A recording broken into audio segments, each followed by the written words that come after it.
Hello. आज हम think straight किताब से एक बहुत ही कमाल का आइडिया समझेंगे। आइडिया ये है कि कैसे वो सारे रैंडम चीज़ें जो हम सीखते हैं ना, वो असल में हमें और ज़्यादा क्रिएटिव और स्मार्ट बना सकते हैं। तो चलिए शुरू करते हैं। कभी ना तभी तो ये ख्याल आया ही होगा कि हम ये बेकार की चीज़ें क्यों सीख रहे हैं। स्कूल में कोई सब्जेक्ट पढ़ते वक्त मन में आता है, यार इसका मैं लाइफ में करूँगा क्या। बिल्कुल नॉर्मल है ऐसा सोचना। लेकिन सोचिए, अगर मैं ये कहूं कि वही बेकार सी लगने वाली इंफॉर्मेशन असल में एक छिपी हुई सुपर पावर बन सकती है। तो सबसे पहले ये समझते हैं कि आखिर हमारा दिमाग काम कैसे करता है। और इसके लिए किताब एक बहुत ही बढ़िया उदाहरण देती है, एक मकड़ी के जाल का। सोचिए, हमारा दिमाग कभी बंद ही नहीं होता, हमेशा काम कर रहा है, कनेक्शंस बना रहा है। जब भी हम कुछ नया सीखते हैं, चाहे वो डायनासोर के बारे में हो या कोई नया वीडियो गेम खेलना, हमारा दिमाग उस इन्फॉर्मेशन को एक डॉट की तरह अपने जाल में फिट कर लेता है। तो आइडियाज आते कैसे हैं? प्रोसेस बहुत सिंपल है। स्टेप 1, आपने एक डॉट कलेक्ट किया, यानी कुछ नया सीखा।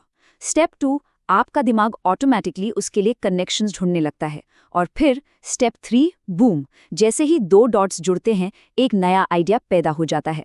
ऐसे ही दो अलग अलग चीजों को जोड़कर एक बिल्कुल नया यूनिक आइडिया बनता है। यही तो है क्रिएटिविटी का जादू। अब इस आइडिया को और भी बेहतर तरीके से समझने के लिए एक सीक्रेट जानते हैं स्टीव जॉब्स का, जो एप्पल के को-फाउंडर थे। उनकी एक बात से ना भविष्य देखने का एक नया ही नजरिया मिल जाता है। ये कोट बहुत पावरफुल है। इसका मतलब क्या है? सिंपल सा मतलब है कि जब हम कुछ सीख रहे होते हैं, तब ये अंदाजा लगाना इम्पॉसिबल है कि वो चीज़ फ्यूचर में कहाँ काम आएगी। हमें बस उस लर्निंग प्रोसेस पर ट्रस्ट करना होता है। तो इसका आखिर मतलब क्या निकलता है? मतलब ये है कि फ्यूचर की टेंशन लेने के बजाय आज इस पल में नॉलेज इकट्ठा करने पर फोकस करना चाहिए। बस ये भरोसा रखना होगा कि आगे चलकर ये सारे डॉट्स अपने आप कनेक्ट हो जाएंगे। तो यहाँ से सबसे बड़ी सीख क्या मिलती है? जिज्ञासु बनो, क्यूरियस रहो, हर चीज को एक मौका समझो कुछ नया सीखने का। वो मैथ्स की क्लास जो बोरिंग लगती है, वो एक डॉट है। वो अजीब सी डॉक्यूमेंट्री जो टीवी पर देख ली, वो भी एक डॉट है। बस इन सभी डॉट्स को कलेक्ट करते जाओ। ओके, तो अभी तक थ्योरी की बात हुई। अब इसको प्रैक्टिस में देखते हैं। चलिए कुछ मॉडर्न उदाहरण देखते हैं कि ये डॉट्स कनेक्ट करना आज की दुनिया में कैसा दिखता है, खासकर उन लोगों के लिए जो 2026 में बड़े हो रहे हैं।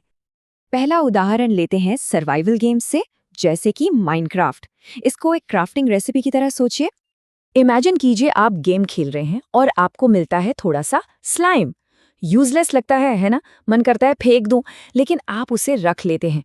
फिर बहुत टाइम बाद आपको एक सीक्रेट दरवाजा बनाना है। उसके लिए चाहिए एक स्टिकी पिस्टन। और गेस कीजिए उसकी रेसिपी में क्या है? वही बेकार सा स्लाइम। बिल्कुल इसी तरह मैथ्स या हिस्ट्री सीखना स्लाइम इकट्ठा करने जैसा ही है। शायद अभी वो इम्पोर्टेंट ना लगे, लेकिन लाइफ में आगे चलकर किसी बड़ी रेसिपी के लिए इसकी जरूरत पड़ सकती है। चलिए अब एक और मॉडर्न उदाहरण देखते हैं, इस बार अलग अलग स्किल्स को मिलाकर कुछ यूनिक बनाने का। इस टाइमलाइन को देखिए। 8 साल की उम्र में कार्टून्स बनाना सीखा, सिर्फ फन के लिए। 10 साल की उम्र में मजेदार जोक्स सुनाना सीखा। 12 साल में एक वीडियो गेम में मास्टर हो गए। ये सारे अलग अलग डॉट्स थे जो अलग अलग टाइम पर कलेक्ट किए गए। और फिर जब इन तीनों डॉट्स को जोड़ा गया तो रिजल्ट क्या निकला? एक ऐसा फेमस स्ट्रीमर जिसका अपना यूनिक एनिमेटेड अवतार है, जो गेमिंग करते करते जोक सुनाता है। सोच के देखिए, एकदम भीड़ से अलग, क्योंकि उसने अपने बेकार से लगने वाले शौकों को अपनी सुपर पावर बना लिया। और हमारा आखिरी उदाहरण तो बिल्कुल आज के जमाने का है। ये जुड़ा है एआई से। यहाँ देखिए कि रैंडम नॉलेज कितनी पावरफुल हो सकती है।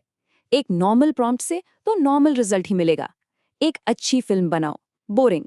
लेकिन जिसके पास डायनासोर, स्पेस और कैमरास के रैंडम डॉट्स हैं, वो एआई को एकदम क्रिएटिव कमांड दे सकता है। एक स्पेस सूट पहने टी-रेक्स की फिल्म बनाओ जिसे फिश आई लेंस से शूट किया गया हो। देखा, आपकी रैंडम नॉलेज ही आपकी क्रिएटिविटी को फ्यूल देती है। तो इन सारी बातों का निचोड़ क्या है? चलिए इस सब को याद रखने का एक आखिरी और सबसे पावरफुल तरीका देखते हैं।